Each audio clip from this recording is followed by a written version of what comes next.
नमस्कार, आप देख रहे हैं संवाद 365 और मैं हूं आपके साथ मानसी। आज हम एक ऐसे महान किरदार और शख्सियत के बारे में बात करेंगे जिनका नाम है टॉम ऑल्टर।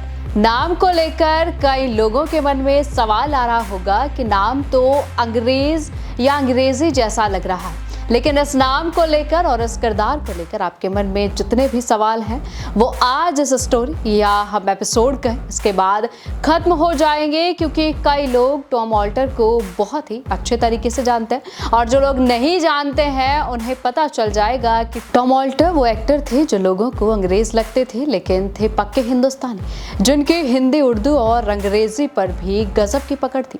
कई दशकों से लेकर आज तक भी लोग उनके दीवाने हैं। टॉम ऑल्टर के प्रशंसक मात्र उनके जिक्र पर ही भावुक हो उठते हैं।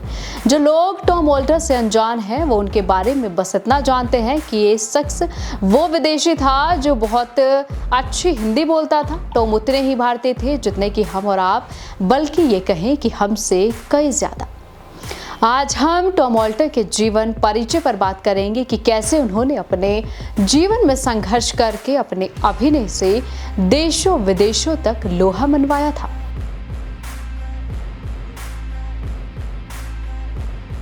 टॉम ऑल्टर का जन्म 22 जून 1950 को एक अमेरिकी क्रिश्चियन मिशनरी परिवार में हुआ था।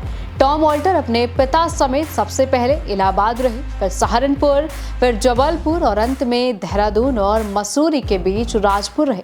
टॉम ऑल्टर 14 सालों तक राजपुर रहे और यहीं से उन्होंने अपनी स्कूलिंग एक वुडस्टॉक स्कूल से की।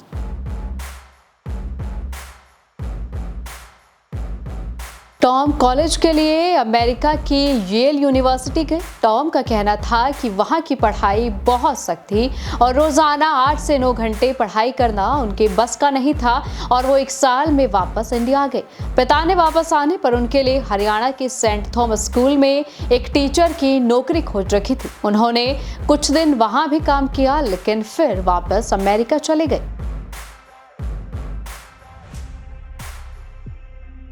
सन 1970 में टॉम ने जगाधरी में राजेश खन्ना की फिल्म आराधना देखी। फिल्म उन्हें इतनी पसंद आई कि उनके मन में भी एक्टर बनने का ख्याल आना शुरू हो गया, जिसके लिए उन्होंने 2 साल बाद भारतीय फिल्म और टेलीविजन संस्थान पुणे ज्वाइन किया। साल 1972 से लेकर 1974 तक वो वहीं रहे। वहां रोशन तनेजा उनके गुरु हुआ करते थे और टॉम का कहना था कि अगर मैं इस इंस्टीट्यूट न जाता तो आज मुझे कोई नहीं जानता। वहां नसरुद्दीन शाह और ओमपुरी उनके जूनियर हुआ करते थे और शबाना आजमी उनकी सीनियर थी।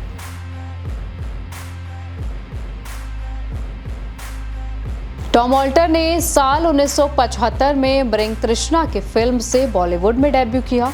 इस फिल्म में उन्होंने कर्नल लॉरेंस का किरदार निभाया।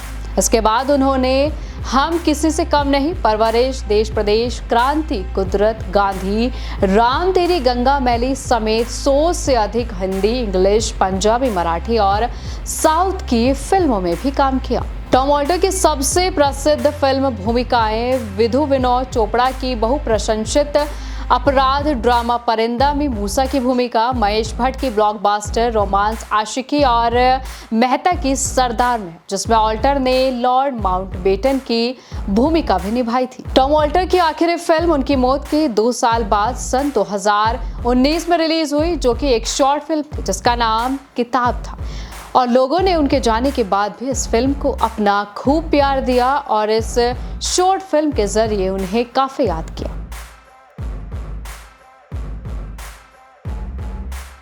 टॉम ऑल्टर ने अपने फिल्म सफर की शुरुआत साल 1976 में आई रामानंद सागर की फिल्म चरस से की थी।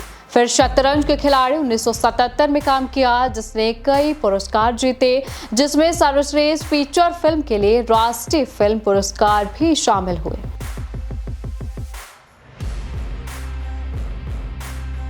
टॉम ऑल्टर ने छोटे पर्दे पर भी काफी काम किया है। टॉम ऑल्टर ने टेलीविजन की दुनिया में भी अपना खूब नाम कमाया। टॉम ऑल्टर ने छोटे पर्दे पर कई लोकप्रिय धारावाहिकों में भी काम किया, जैसे जुनून, जो 5 साल तक चला और जिसके लिए उन्हें काफी प्रशंसा भी मिली। जवान संभाल के, घुटन और टॉक शो मेरे घराना जिंदगी, ये कुछ वो लोकप्रिय शो हैं जिनका टॉम ऑल्टर हिस्सा रहे।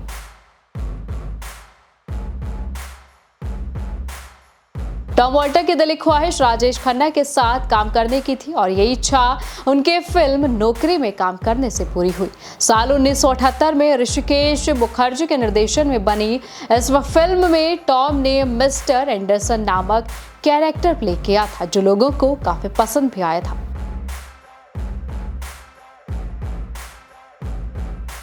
टॉम वॉल्टर क्रिकेट को काफी पसंद किया करते थे। टॉम के लिए क्रिकेट हमेशा से ही जुनून से बढ़कर था।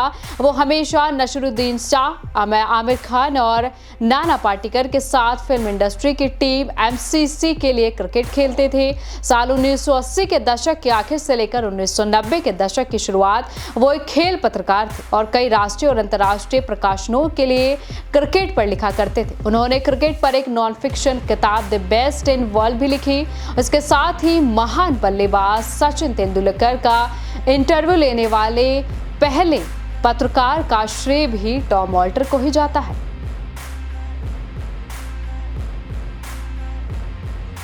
टॉम वॉल्टर का जन्म और परवरिश पहाड़ों पर हुआ था, तो वो अपनी आखिरी सांस भी पहाड़ों पर ही लेना चाहते थे। टॉम वॉल्टर अपने आखिरी वक्त में पहाड़ों को लेकर कई प्लानिंग कर रहे थे, हालांकि उनकी ये दिली तमन्ना पूरी नहीं हो पाई।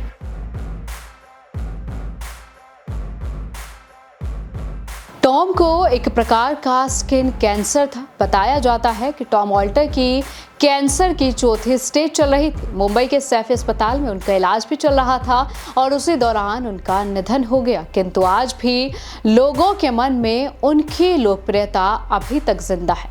तो ये रही टॉम वॉल्टर, एक मशहूर अभिनेता के जीवन की पूरी कहानी, और इसमें हम लोगों ने जाना और देखा कि किस तरीके से टॉम वॉल्टर ने लगातार अपने जीवन में संघर्ष करके एक शख्सियत के रूप में अपना नाम कमाया। किस तरीके से टॉम वॉल्टर जहां से पैदा हुए और जहां इनका निधन हुआ, एक चीज़ इसमें बहुत खास थी कि टॉम वॉल्टर उत्तराखंड में पैदा होने पर काफ़ी गर्व करते थे और वो चाहते थे कि अगर उनका निधन भी हो और वो अपनी आखिरी सांस पहाड़ों पर ही लेना चाहते थे। हालांकि हालात ऐसे हो गए कि टॉम वॉल्टर अपनी आखिरी सांस पहाड़ों पर नहीं ले पाए। ऐसे ही और दिलचस्प कहानियों के लिए आप देखते रहें संवाद 365। आपकी इस पर क्या राय है, हमें कमेंट कर जरूर बताएं।